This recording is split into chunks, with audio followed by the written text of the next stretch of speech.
So, have you always been a fan of Harry Potter? No. Well, I was never really not a fan, but I've sort of become one. Well, I'm a fan of this one. Of course, because you're in it. Yeah. Well, no, not necessarily with that. I think I think this is the best movie. Well, but it is. But I haven't really. I've tried to read the other books, but like. Well, I haven't actually tried. But I'm sure you've seen the movies, haven't you? Yeah, I've seen the movies, and I've read the newest one. Halfway. Yeah. And not because I didn't want to read them or anything. Like, I would read them, but like, you know, I've got to. Like, what's the point of reading? I'm sure your school teachers wouldn't say that. Yeah. Yeah. Anyway, so take me through your audition process. How was that for you? I was doing another movie over the whole casting process, and so. Basically, my agent got me to meet Mike Newell and the two casting directors before anyone got seen for any part. Right.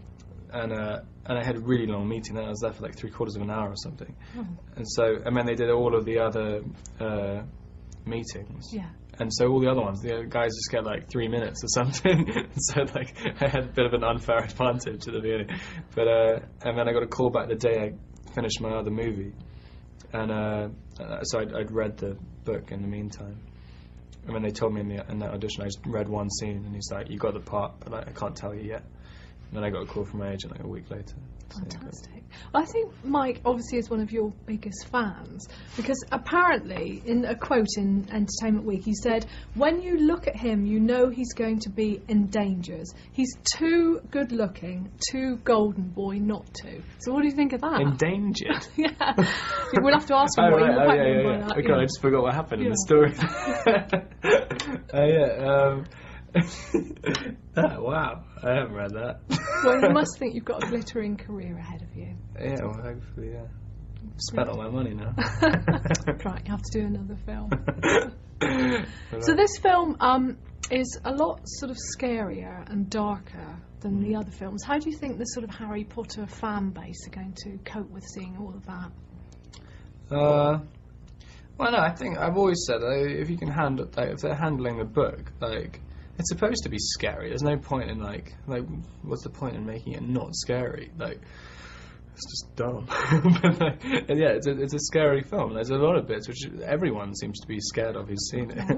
And like Ray Fiennes, that's what I loved about Ray Fiennes' performance, because he didn't like, he's not hamming it up or anything. He's doing it like. He's doing like a Red Dragon performance, and like, which is that he's taking it completely seriously and like not holding anything back, which is exactly what he should have done. And that's kind of, yeah. I think it should have been scary, and I think fans of the books would be annoyed if it wasn't frightening. It's supposed to be the embodiment of pure evil. Like, you can't just be like Captain Hook or something. Yeah, absolutely. Yeah. So working with Rupert and Emma and the guys, how did they sort of accept you into their group? Because they've been working together for sort of like 5 years. How did that work? Yeah, it was fun. We did a bonding week at the beginning, like with doing improvised stuff, and yeah, I think I get on with them pretty well. Like they're all really nice, and they're there to do a job, and yeah, they're used to it, and they're all friends with each other, so yeah, they're very easy to get along with. And what was the most grueling aspect of filming for you? Did you find any of the water scenes or maze scene particularly difficult? Like, it's all like, you have so much adrenaline when you're doing it, you don't really notice. Like, I got so many little like injuries built up over the period when I was doing the maze. There's all the time, like my elbow would be popping and stuff, and like I'd just be covered in cuts and bruises every single day. And you'd be covered in all this fake blood as well, so you didn't know when you were actually bleeding.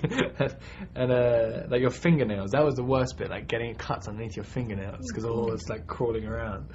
And yeah, it was quite grueling, but like just because it's really exciting playing it, then you never really notice, and it's fun. Like when you come home with those bruises and cuts, like you know you've done it right. Brilliant.